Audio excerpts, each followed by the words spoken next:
बिस्मिल्लाहिर्रहमानिर्रहीम। अस्सलाम वालेकुम नाज़रीन ग्रामी, NAN 24 न्यूज़ से मैं हूं आपका होस्ट जवाद ज़हीर अब्बासी।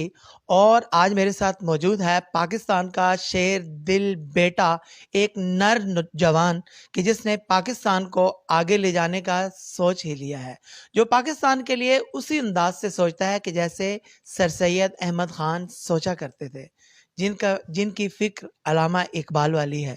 ये क्या करने जा रहे हैं, ये कैसे करेंगे पाकिस्तान को ठीक, ये कैसे करेंगे निज़ाम को ठीक, ये कैसे बदलेंगे हमारा पुराना निज़ाम। आइए हम इनसे बात करते हैं। अस्सलाम वालेकुम। वालेकुम अस्सलाम वरहमतुल्लाह। बासी साहब, थैंक यू वेरी मच यार। कैसे हैं आप? अल्लाह का बहुत करम। आपके वही खूबसूरत सी स्माइल, वही लहजा, वही अंदाज, क्या करने जा रहे हैं आप पाकिस्तान के साथ?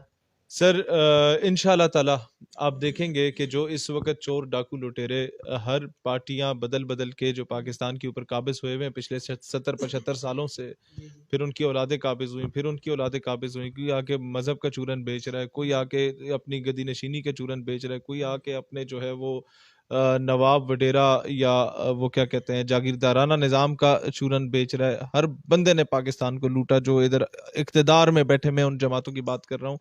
उन लोगों का मसला ये है कि एक पॉलिटिकल पार्टी इदारे को बरहना करने का सोच रही है, इदारा उस पॉलिटिकल पार्टी को बरहना करने का सोच रहा है, तीसरी पॉलिटिकल पार्टी दूसरी पॉलिटिकल पार्टी को बरहना करने का सोच रही है, और इस सारे सिनेरियो में अवाम और रियासत पाकिस्तान बरहना हो रही है दुनिया के सामने।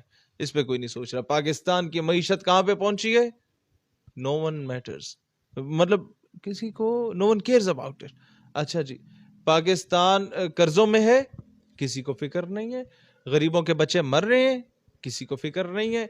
एक गरीब के पास लिम्पी स्किन की बीमारी में एक माँ थी, बेचारी बेवा थी, उसके पास एक ही गाय थी जिसका दूध बेचती के वो गुजर बसर करती थी। वो गाय मर गई। इनके पास वैक्सीन ही मुर्दारों के पास नहीं आई लिम्पी स्किन की अभी तक, जब तक वो अपना काम करके फारिग नहीं होगी। लिहाजा पाकिस्तान के ऐसे हालात को ठीक करने के लिए किसी ने तो उठना था। तो हम बजाय इसके कि किसी का इंतज़ार करते, 11 साल इंतज़ार करते रहे जब से हम तलबा सियासत में थे, कोई ऐसा बंदे का पुत्र नज़र नहीं आया। तो हमने कहा हम खुद पॉलिटिकल पार्टी बना के मैदान में आए। बड़ी अच्छी बात है, और पाकिस्तान की आवाम ने देखा है मैंने कि स्पेशली यूथ ने आपको कबूल भी किया है। अच्छा, आपका एक इंटरव्यू था, उस इंटरव्यू के अंदर आपने बोला कि पाकिस्तान के अंदर हम एक दूसरे को बोलेंगे भी, तनकीद भी करेंगे, अपनी बात मनवाएंगे भी, किसी की चोरी भी पकड़ेंगे, लेकिन पाकिस्तान के बाहर अगर किसी ने भी हमारे पाकिस्तान के किसी बच्चे को, किसी जवान को या फिर किसी लीडर को बुरा भला कहा तो मैं उसे गिरबान से पकड़ूंगा। लोगों को आपका ये जुमला बहुत ज़्यादा पसंद आया। मुझे आप ये बताइएगा कि जब आप चोर को चोर नहीं कहेंगे, लुटेरे को लुटेरे नहीं कहेंगे इंटरनेशनल लेवल पर, तो फिर कैसे आप उसे ठीक कर सकेंगे? मैं आपको एक बात बताता हूँ। मैं घर में हूँ और हम 3-4 भाई हैं। अगर हमारे इख्तिलाफ हैं ज़मीनों पे भी, जायदादों पे भी, मुख्तलिफ मामलात में, लेकिन जब वो इख्तिलाफ हम मोहल्ले में जाके एक दूसरे का गिरबान पकड़ेंगे तो हमारी माँ की तरबियत पे सवाल उठेगा कि उसने कैसी तरबियत की है। तो हमारी माँ तो पाकिस्तान है ना। तो उस पाकिस्तान के बच्चों में से कोई एक पार्टी का है, कोई हमारी पार्टी का, कोई दूसरी पार्टी का है। वो जब हम लोग अमेरिका में, बरतानिया में या सऊदीया में जाके गिरबान एक दूसरे का पकड़ेंगे, वो भी मस्जिद नबवी के साए में, तो सवाल तो हमारी माँ पे उठेगा। तो इसलिए मैं कहता हूँ कि रियासत को कभी भी ऐसी नहज पे ना पहुंचाओ कि इसका लोग मजाक उड़ाएं। माँ है तो बच्चे हैं, माँ ना होना बच्चे रुल जाते हैं। तो ये रियासत है तो हम हैं, रियासत नहीं है तो हम आज भी वो किसी के एक्सट्रीमिस्ट के इंडिया में गाड़ी के टायर साफ कर रहे होते। सर, हम कहीं किसी जोगे ना होते। अच्छा, शहीर से अलवी साहब, मुझे आप ये बताइएगा, जैसा कि आप समझ भी रहे हैं, देख भी रहे हैं, आपकी नज़रों के सामने है कि गाली गलौज की सियासत स्टार्ट हो चुकी है। क्या आपका इतना स्टैमिना है कि आप गाली गलौज बर्दाश्त कर लेंगे? जी, गालियां देने वालों ने मादर मिल्लत मोहतरमा फातिमा जिन्ना को भी गाली दी थी।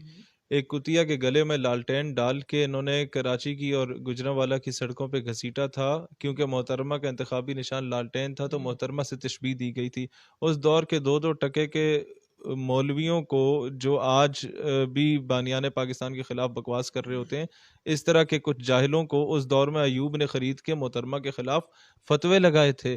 قائد اعظم رحمۃ اللہ علیہ جیسی ہستی کو بھی کچھ جاہلوں نے کفر کے فتوے لگا کے کافر اعظم کہا تھا.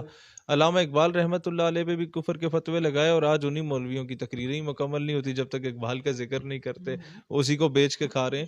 تو فتوے ہر بندے پہ لگے، گالیاں ہر بندے کو ملی. مادر ملت سے بڑا میں نہیں سمجھتا کوئی پاکستان میں ہے. تو ان کو گالیاں ملی ہیں، انہوں نے برداشت کر لی، اور ساری زندگی شادی نہیں کی کہ میں پاکستان کو، اپنے بھائی کے مشن کو، مسٹر جناح کے مشن کو سرو کروں گی. تو آج جس عورت کو غدار ملت کہا جاتا تھا، کم از کم آج قوم نے اسے مادر ملت تسلیم کر لیا. تو ہمیں بھی اگر آج کوئی 2-2 ٹکے کے بندے گالی دے بھی دیتے ہیں تو کل ان کے بچے لازمی ہمارے قافلے میں شامل ہوں گے انشاءاللہ.